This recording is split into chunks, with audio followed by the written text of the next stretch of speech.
opposing gloves here. I am wearing a hat, and today we are going to be looking at how to make this Papajam. There's a bass in this thing. The artist is Papajam, and the bass in this is sort of this low pass upbeat bass. It lands on the upbeats. So you hear that bump, no, no, one of those things where you're like, you're doing this sort of a thing. You know what I'm saying? So this is what I got. That's it. So it's a pretty simple sound. Maybe you want it to be a little more washed out. You can do that with an envelope or whatever. Maybe you don't think I got that close. If you don't think I got that close, then, you know, you're free to make your own sound and you don't have to watch this video. So, all right, moving on. Let's focus on the positive things, man. Okay, so what we've got here is we've got this patch on Harmer. And it sounds like this.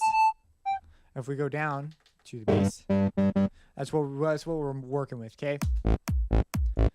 It's sort of a hidden sound, and it's going to be hidden in a track, and these sounds are just meant to give it like sort of a pulsing feel. So we're not like too concerned with having like the most incredible sound design on the planet.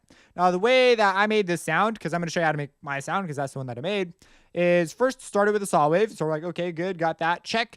I wrote in the notes, and the notes are A2. That's the octave I decided to write in. You notice I did not change the frequency. Sometimes maybe you'll change this so it's more convenient to work in a different octave, maybe so all your stuff lines up so you can see chord structures better or whatever.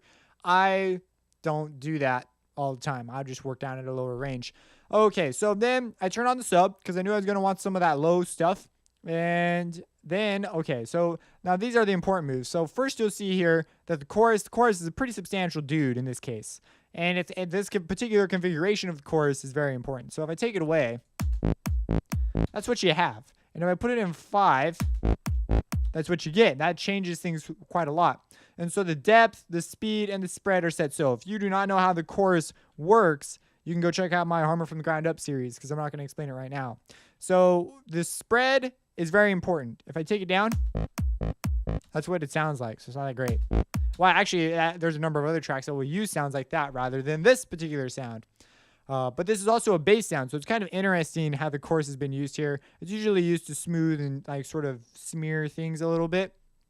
And that's the depth, that's the speed. These things are less important, but still very important to have them in like a ballpark range.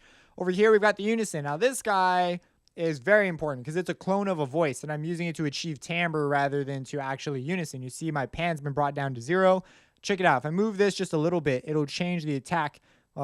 Well, it'll change the sound quite dramatically. So I'll play it right now where it's at. Now we'll move it down 1.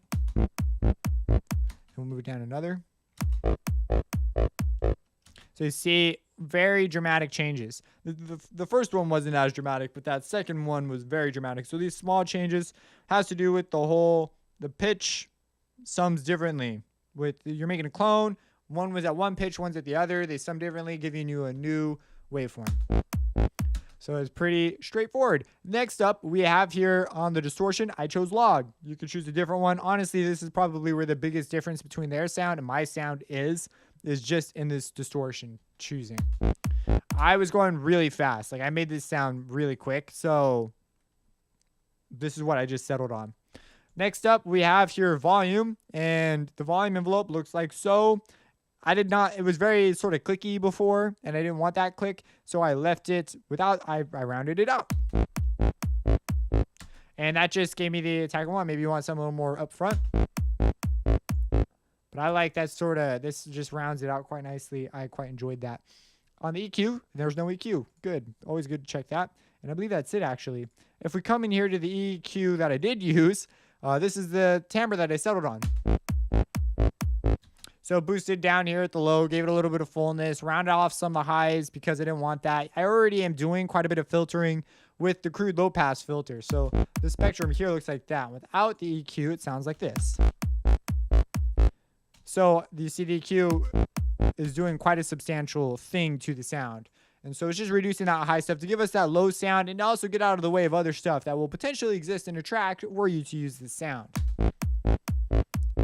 And that is this sound. Let me just really quick make sure I didn't miss anything. And nope, we're good. If you have any questions, let me know. Subscribe and have a blessed day.